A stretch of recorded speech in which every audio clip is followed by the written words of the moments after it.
Tidak boleh tetap, karena itu bukan sesuatu yang darurat. Kecuali kalau darurat ya bisa saja, tapi kan itu bukan masuk darurat.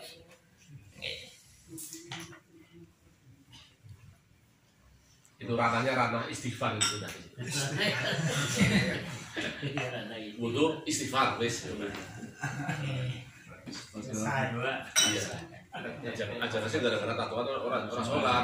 Nah itu lebih parah lagi. Makanya tadi kalau misalkan ada usaha bisa menghilangkan, itu bisa ada upaya. Tetapi kalau memang sudah tidak bisa menghilangkan, ya sudah, yang penting jalankan dulu kewajiban-kewajiban yang memang harus dijalankan itu. Nanti dengan seiring berjalannya waktu, agama itu sebenarnya simpel lah. Yang penting sudah tahu kayak gitu, jangan ditambah-tambahin. Ini kan ada. Kalau misalkan dulu sudah terlanjur, lalu kemudian sekarang mendapat taufik, kemudian lebih istiqomah di dalam sholatnya, ya sudah, nggak apa-apa, biarkan berwudu. Jangan lalu kita kejungi haram itu, harus dikerok. Ya sudahlah, kamu semampunya dulu lah. Allah yaghfir dzunubak. Ya, bisa jadi toleransi dari Tuhan itu akan muncul, itu macam itu.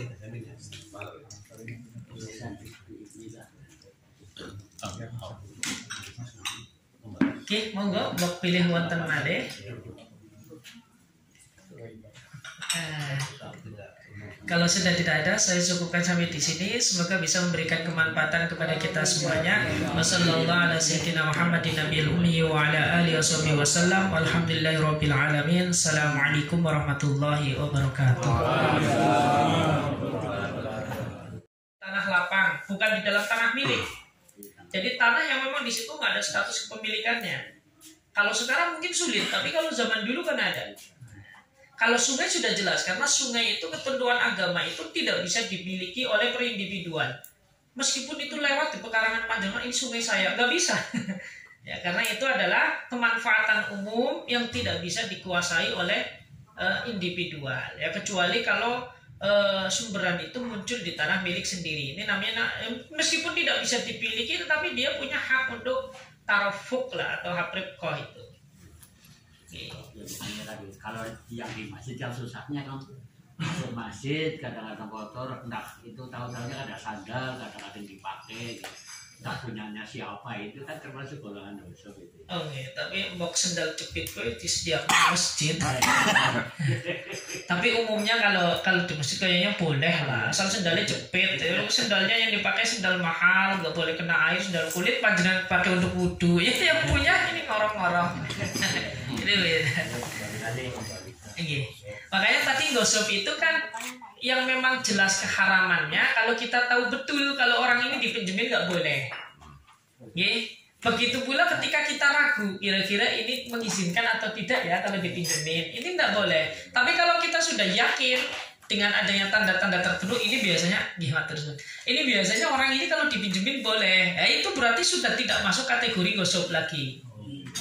Jadi itu ketentuannya 3. Yang sudah jelas-jelas, ini kalau memang orang yang dipinjemin itu sudah pasti tidak boleh. Yang masih belum jelas hukumnya dan ini didekatkan kepada haram, kalau yang dipinjemin itu kayaknya tidak meridhoinya. Tapi yang sudah jelas boleh, kalau sekiranya dipinjemin itu pasti boleh. Maka ini hukumnya beda.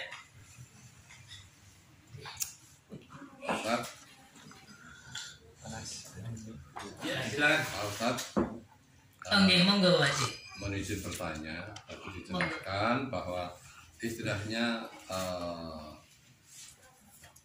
ya gampangannya seorang musafir itu melaksanakan ibadah waktunya sholat di manapun, atau di musola atau di masjid yang dilewati. Nah, kebetulan tadi dijelaskan masalah menggunakan alat sholat yang pinjam. Nah, ini biasanya termasuk di tempat saya atau di masjid-masjid yang lain itu kan dari takmir ataupun dari para jamaah itu menyediakan atau istilahnya memfasilitasi. Iya, istilahnya menyediakan seperti sarung, mukena, sajadah barangkali ditaruh di masjid dengan maksud supaya para musafir ataupun jamaah yang mungkin pas perjalanan itu bajunya kurang bersih, sehingga bisa menggunakan fasilitas yang disediakan oleh takmir. Nah itu hukumnya bagaimana? Oh gitu. Yang dimaksud dengan gosop ini adalah barang milik pribadi ya. Tetapi kalau fasilitas umum dan memang itu disediakan dan diambil dari tanah wakaf atau memang itu adalah tabarruk. Tabarruk itu adalah sedekah daripada orang-orang kaya, itu nggak jadi masalah. Jadi yang gosop itu khusus barang milik orang lain. Kalau fasilitas umum dan itu atau memang sengaja disediakan atau memang itu adalah barang wakaf yang memang ditaruh di situ, ini tidak jadi masalah. Atas ngoten Pak Haji nggih. Jadi nggak jadi masalah. Nggih sampai-sampai. Nggih monggo Pak Dokter. Jadi pembahasan pada malam hari ini adalah terkait dengan hal-hal yang dimakruhkan dalam sholat. Dari beberapa paragraf yang ini dibaca memang nampaknya kemudian kita mendapatkan banyak istilah-istilah baru dan pengetahuan baru ya. Dan secara gamblang di sini sudah diterangkan hal-hal yang membuat makruhnya melaksanakan dalam sholat itu. Saya ingin ini tadi kelewatan karena ini berpengaruh juga terhadap arti ya.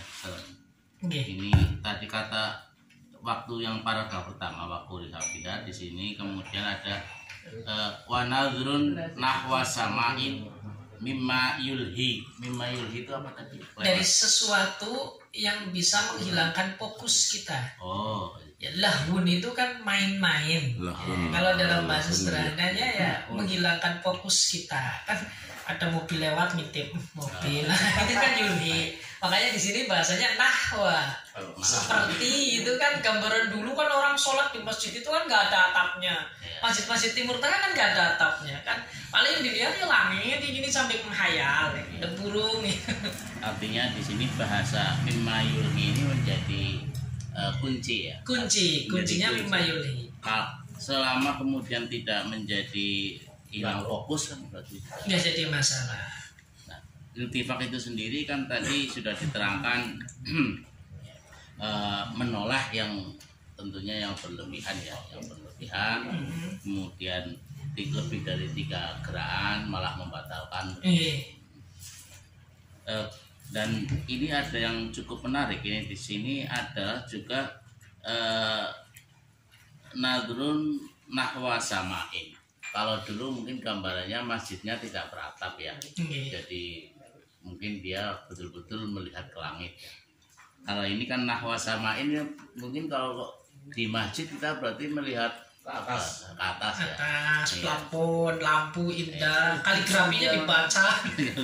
Nah, jawabnya berkembang membaca tulisan baju yang ini menjadi agak samar ya, bahkan baju yang bergaris pun di sini dinyatakan kalau ini bisa mengganggu kehusuan malah menjadi makruh ya. Nah, padahal kita punya baju kadang-kadang batik gitu ya, batik kemudian ya bermotif begitu juga. Nah, kalau kemudian di dalam tradisi kita bahwa baju batik dan bergaris itu tidak mengganggu kehusuan, apakah ini masuk dalam kategori yang tidak? Ya. Karena kata kuncinya pokoknya kullu ma yulhi gitu ya. Kata kuncinya itu kullu ma yulhi. Makanya kan setelahnya pakainya nahwu dan kasalubin. Ini kan kalau dalam teori kebahasaan ini hanya sebagai contoh lah. Contoh pendekatannya itu kan sesuatu yang memang di saat itu ada. Kalau kita sekarang misalkan karena memang kita pakai baju batik dan orang pakai baju batik, kita kan tradisi kita ya. Karena tradisi Arab itu kan baju polos. Sampai sekarang pun Arab itu kalau pakai baju untuk sholat itu polos. Kalau enggak hitam, coklat, putih. Yang paling dominan itu adalah putih. Ya, sehingga ketika ada sesuatu Kan logikanya kan teori umumnya ini. Ketika ada sesuatu kok itu bukan sesuatu yang makhluk itu sudah terbiasa. Kan biasanya itu menjadikan pandangan itu jadi berbeda.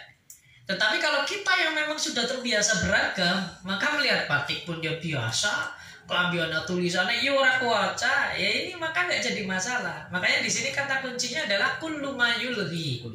Kullu ma yulhi. Iya. Nggih. Itu kata kuncinya ya. Kata kuncinya di situ. Walaupun mungkin kalau tulisan barangkali ini saya sih lain dengan batik kalau menurut saya. Kalau tulisan bidiklah Kamtibmas. apalagi kalau Barcelona. Jogja itu loh yang Dagadu itu kan tulisannya malah kadang-kadang Nggih. Atau di belakang Munas Kedokteran Makassar 2022. pokoknya yang artinya kita sendiri harus melihat ya, artinya apakah baju atau yang kita pakai bisa mengganggu yulhi ini ya. Kita juga harus Tapi nanti nggih, tapi untuk fikih itu tatarannya adalah tataran umum Pak Dokter. Jadi bukan dikembalikan kepada pribadi. Karena ini nanti kembalinya kepada tataran umum. Baik. Kemudian tadi yang wakas furosin wa mangkibin itu apa tadi ya? Jadi membuka kepala dan mankib. Mankib ini pundak ini. Pundak ya, mangkib itu pundak. Mankib.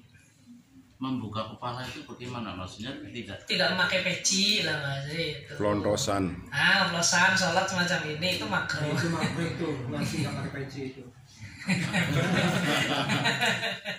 Dapat snack Makanya helm. makruh ya. Pak Edi Marjono itu makruh. Ini sholat, kalau sholat itu. Kemakruhan ini atas dasar apa ya? Artinya Ini memang ya. Adab. Kembalinya kepada muwadobahnya Nabi. Karena Nabi setiap kali sholat itu selalu menggunakan tutup kepala. Ya, karena memang ini yang diambil dari sunnah fi'liyahnya Nabi. Ya. Tapi tadi ada yang menarik, manakala imamah atau peci kita itu Jatuh, sebaiknya tidak usah diambil. ambil lagi. Ya, konsepnya dan teorinya sama yang tadi saya katakan, yuhtafaru fid dawam mala yuhtafaru fil ibtida. Itu kaidah fikih dan berlaku di dalam setiap masalah. Kemudian kalau yang sholat di depannya ada makanan ini tadi, mungkin perlu penjelasan. Karena ini mungkin Nasi goreng. dalam konteks yang bagaimana ini maksudnya? Apakah karena barangkali kalau tradisi kita itu mungkin sering mengadakan kegiatan yang di masjid musola dengan ada makanan atau ada sesuatu, apalagi kalau Jumatan, misalnya Jumat berkah, di Jumatan ada disediakan juga makanan dan itu masuk juga dalam masjid. Nah, ini nanti sebaiknya bagaimana yang dimaksud dengan apa ini sholat di depan makanan itu? Bihadroh itu kan hadroh itu saya maknanya memang di depan, tapi sebenarnya maksud dari bihadrotit to'am itu adalah sholat sementara di keliling kita itu sudah ada makanan yang menunggu kita. Maksudnya semacam itu, entah itu taruh di teras masjid, tapi kita tahu betul sholatnya cepet-cepet ada panganan. Itu juga makruh. Tetapi lagi-lagi ini kan gambaran semacam ini yang paling dekat itu biasanya kalau kita itu ke Masjidil Haram atau Masjid Nabawi bulan puasa, itu kan biasanya menjelang buka itu kan disediakan takjil untuk buka puasa itu korma dengan suproh yang lebar itu kan. Nah, bukan kita sholat dulu belum makan dulu, tidak makan dulu kan kepikiran. Jangan-jangan orang kayak gitu jemput pipi renyong. itu makronya masuk di situ. Tapi kata kuncinya sebenarnya satu tadi, karena semua itu adalah yulhi, yang berpotensi yukhillu bil khusyu, menghilangkan kekhusyuan. Sebenarnya di situ titik tekannya. Ya. Klasis kusuk ya. Ya, kalau kelasnya orang khusyuk ya orang jadi masalah. Tetapi lagi-lagi kan fikih itu kan tolak ukurnya adalah manusia umum begitu ya. Kalau fikih settingannya wali ya repot semua. Kalau fikih itu tatarannya adalah umum sekali. Jadi berlaku sesuai dengan keumuman yang terjadi di dalam masyarakat. Itu adalah tolak ukur fikih biasanya semacam itu. Jadi hukum-hukumnya didesain itu ya memang agar bisa dipakai oleh semua kalangan. Makanya fikih itu kan kalau Kanjeng Nabi itu selalu mengatakan ini, idza khuyyirtu bainal amrayn akhtaru aisaruhuma ma lam yakun fihi itsmun. Kata Nabi kayak gitu. Saya itu kalau misalkan dipilihkan kepada dua perkara, yang satu berat, yang satu ringan, itu kalau misalkan ada, maka katakan Kanjeng Nabi, saya pasti akan memilih yang teringan selagi di situ tidak ada dosa. Makanya fikih itu konsepnya itu selalu mengarah kepada konsumsi umum, itu fikih.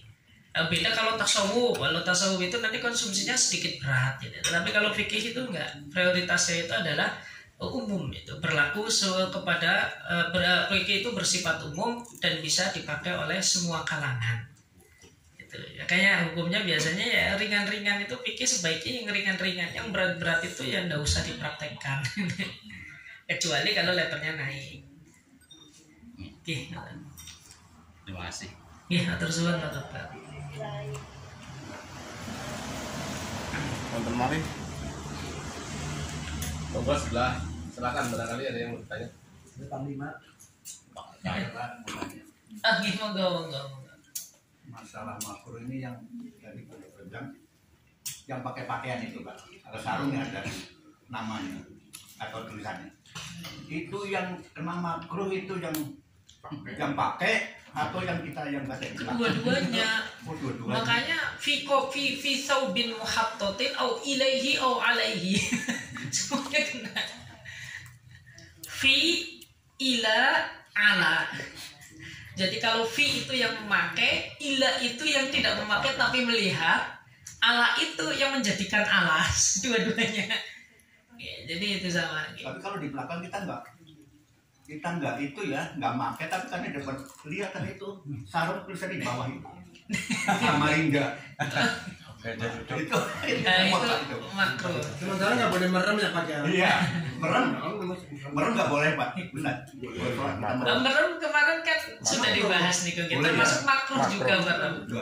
Bagusnya melihat tempat sujud. Kecuali kalau dengan merem itu malah semakin khusyuk, maka beda cerita. Maka ini kemakruhannya bisa jadi hilang. Kan ada sebagian orang kalau sholat sambil merem itu jadi tambah khusyuk. Tetapi kan kita lagi-lagi melihatnya adalah standar umum. Umumnya orang sholat sambil meremnya malah gelambiar. Ini umumnya kan. Lagi-lagi pikir itu standarnya standar umum.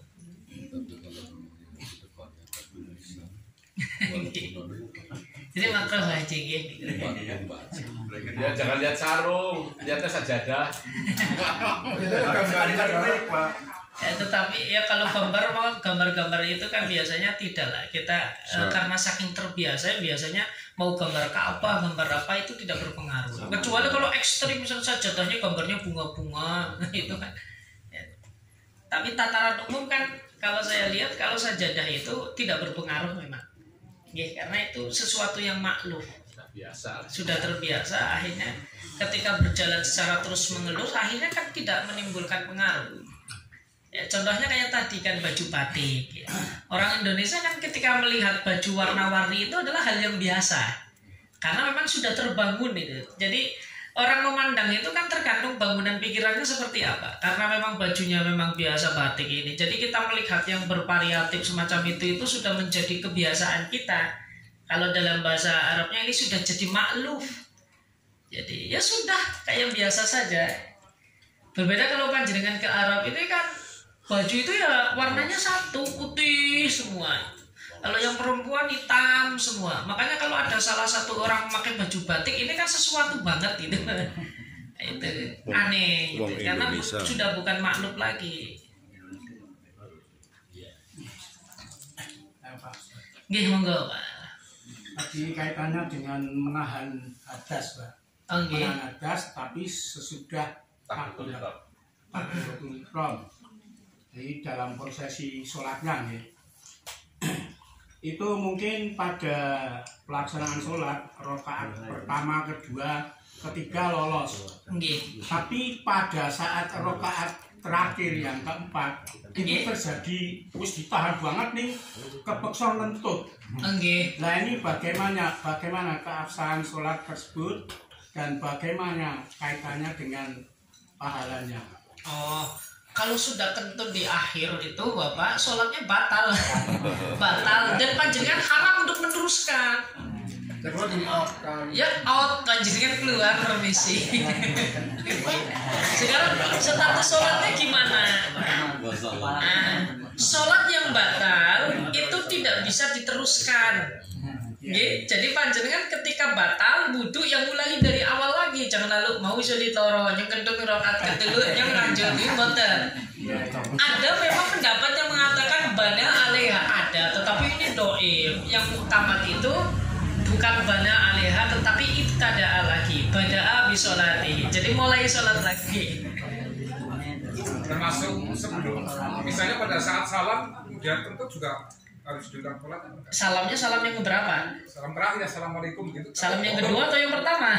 Yang pertama. Kalau salam pertama masih dalam agenda rangkaian sholat, maka itu tetap batal.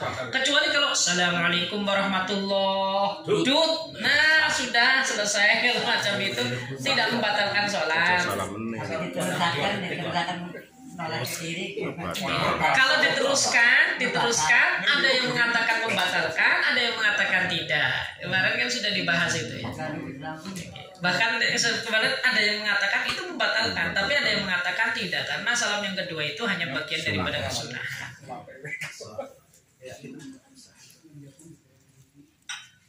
Biasanya itu kalau sholat subuh itu yang respon yang lebih repot. Kalau sholat yang lain itu biasanya ya nyaman ya. Kalau subuh itu memang kadang-kadang mungkin sering menahan diri.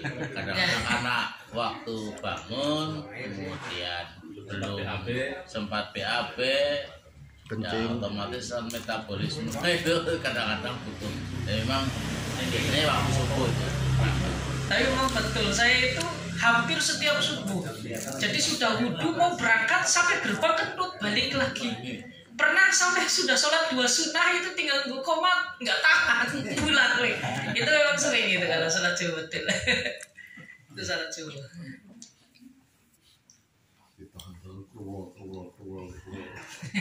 Sebetulnya batasan mana sih ya? Kadang-kadang kita itu ragu ini jane wis ngentut nahan wis ngentut apa urung kadang-kadang juga ada gerabung ya Pak. Apa mau blek-blek kadang-kadang kayak sudah ada lucuk kayak gitu tapi kayaknya masih di dalam begitu ya Mas.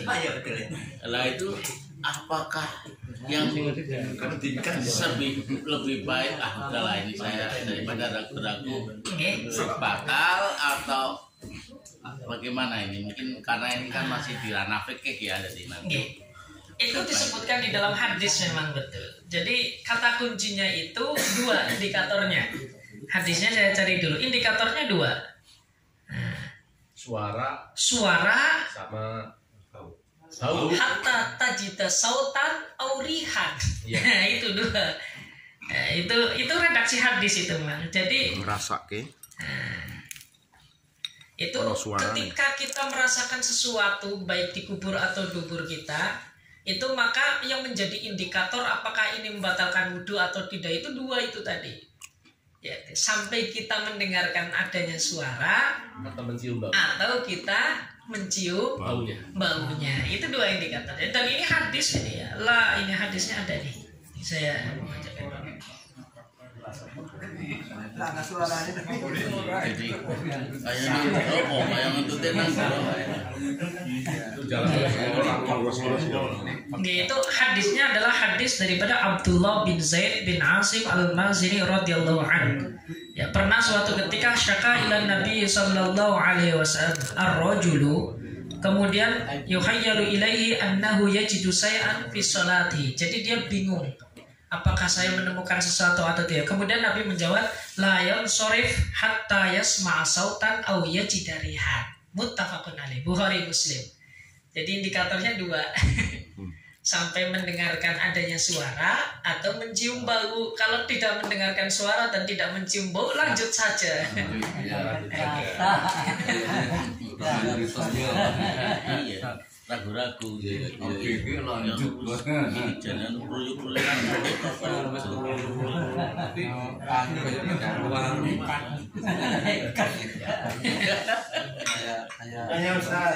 Oke, monggo. Ada hijamah Nggih. kami. sama pastun. Begini, bayangkan kita bekam jam 7:04 bekam, kemudian masuk isya jam 7 lebih.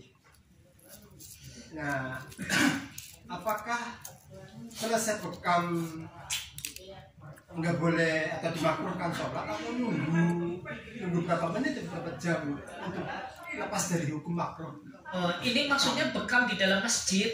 Kalau bekamnya di luar masjid nggak jadi masalah. Kecuali kalau darahnya masih tetap mengalir. Tetapi kan umumnya kan orang habis bekam itu kan darahnya tidak mengalir. Tetapi kalau saya lihat bekam itu kan biasanya darahnya ngumpul kan itu. Dan itu kan nanti malah justru jadi najisnya najis hukmiyah, karena itu sesuatu yang muncul bukan secara alami, tetapi karena memang ada campur tangan manusia, maka tempatnya itu kan pasti terkena najis. Darah kita itu yang keluar dari diri kita sendiri, kalau memang itu tidak keluar secara alami kan tidak yukfa'anha atau la yukfa'anhu. Makanya bagusnya itu ya mandi. Padahal menurut tukang bekam nggak boleh mandi, Habis berapa harus tunggu beberapa jam. Iya, beberapa jam kan dia bisa nih. Makanya cari waktu. Maksudnya bekas yang masih memerah-merah ini nggak masalah maksudnya ya? Nggak jadi masalah. Kalau bekas yang masih merah nggak jadi masalah. Tapi kan bekam itu kan ketika ditarik itu darah keluar nggak? Ya keluar kan itu kan. Bahkan ada yang banyak, ada yang sedikit. Nah, kemudian habis itu kan pembersihannya hanya menggunakan tisu. Kalau misalkan dibersihkan memang benar-benar bersih, nggak ada bekasnya, ini jadi suci. Permasalahannya kan, ini kalau misalkan tisunya itu hanya untuk mengeringkan saja, sementara bau amisnya masih ada. Itu.